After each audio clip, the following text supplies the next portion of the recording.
Olá e bem-vindos a mais um Notícias Semana com as últimas informações da Áustria e da Alemanha. Hoje vamos falar bastante sobre as enchentes que destruíram cidades inteiras no centro da Europa, mas também vamos falar sobre questões da pandemia e a misteriosa doença que afeta diplomatas norte-americanos em Viena. Esse vídeo é publicado todo domingo às 19 horas do horário de Berlim, no IGTV e no YouTube.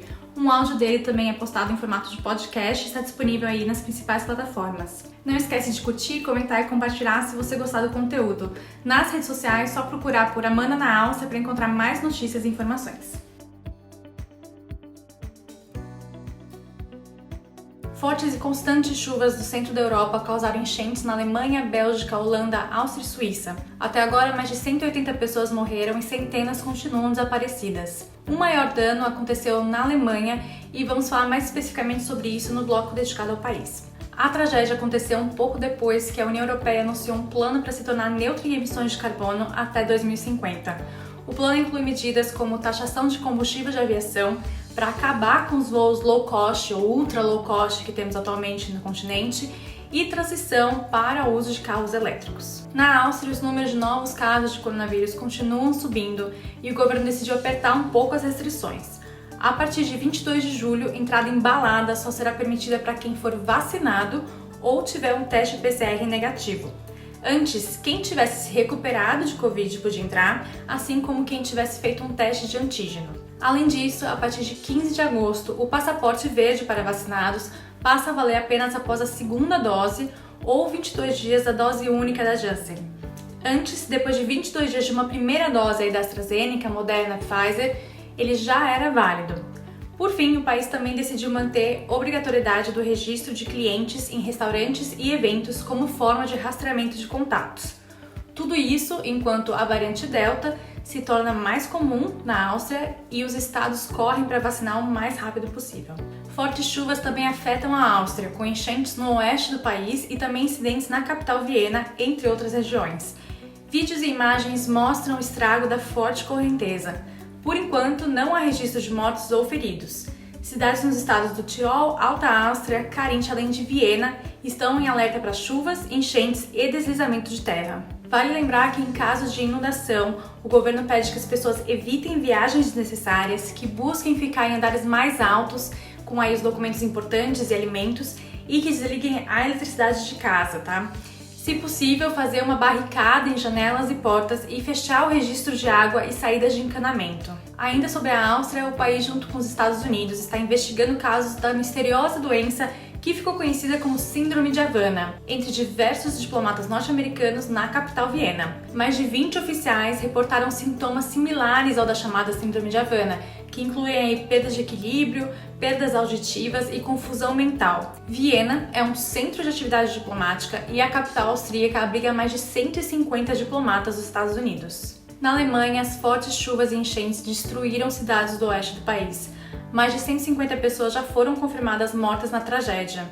No final de semana, chuvas e enchentes também atingiram cidades na Bavária, o estado mais ao sul da Alemanha. Esforços de resgate ainda estão rolando enquanto as pessoas tentam entender como que uma catástrofe dessas pode ter acontecido. Muitos especialistas apontam para as mudanças climáticas e aquecimento global como responsáveis por eventos climáticos mais extremos, inclusive chuvas e enchentes. Só que ainda não dá pra gente apontar e dizer que essas chuvas de agora são exatamente resultado direto do aquecimento global. O que pode ser dito é que catástrofes como essa, ou piores do que essa, podem acontecer com maior frequência conforme o planeta vai ficando mais quente. Os políticos alemães, aí, em plena corrida eleitoral, rapidamente apontaram as mudanças climáticas como responsáveis por essa catástrofe. E eles reforçaram seus discursos. Então, essa questão pode favorecer a Annalena Baerbock, do Partido Verde, cuja bandeira é justamente a questão ambiental. Ao mesmo tempo, porém, pode favorecer políticos com mais experiência de governo, como o Olaf Scholz do SPD ou Armin Laschet do CDU, que são vistos pela população alemã como mais preparados para enfrentar crises. Mas, falando em Armin Laschet, apesar de os três partidos afirmarem que não é um momento para fazer campanha, ele teve aí, vamos botar entre aspas, uma vantagem sobre os outros dois principais candidatos que estavam em férias quando essa tragédia aconteceu. Então ele chegou a ir visitar os locais mais afetados, as cidades mais afetadas. Só que causou uma super polêmica ao ser pego em câmera, dando risada em uma das cidades mais afetadas enquanto o presidente da Alemanha falava com jornalistas. Laschet pediu desculpas por seu comportamento. Outra questão que vai ter que ser respondida pelas autoridades e pelos candidatos é a de como as enchentes foram tão mortais. A responsabilidade e aí os próximos passos para evitar que isso aconteça de novo vão ser debates muito importantes.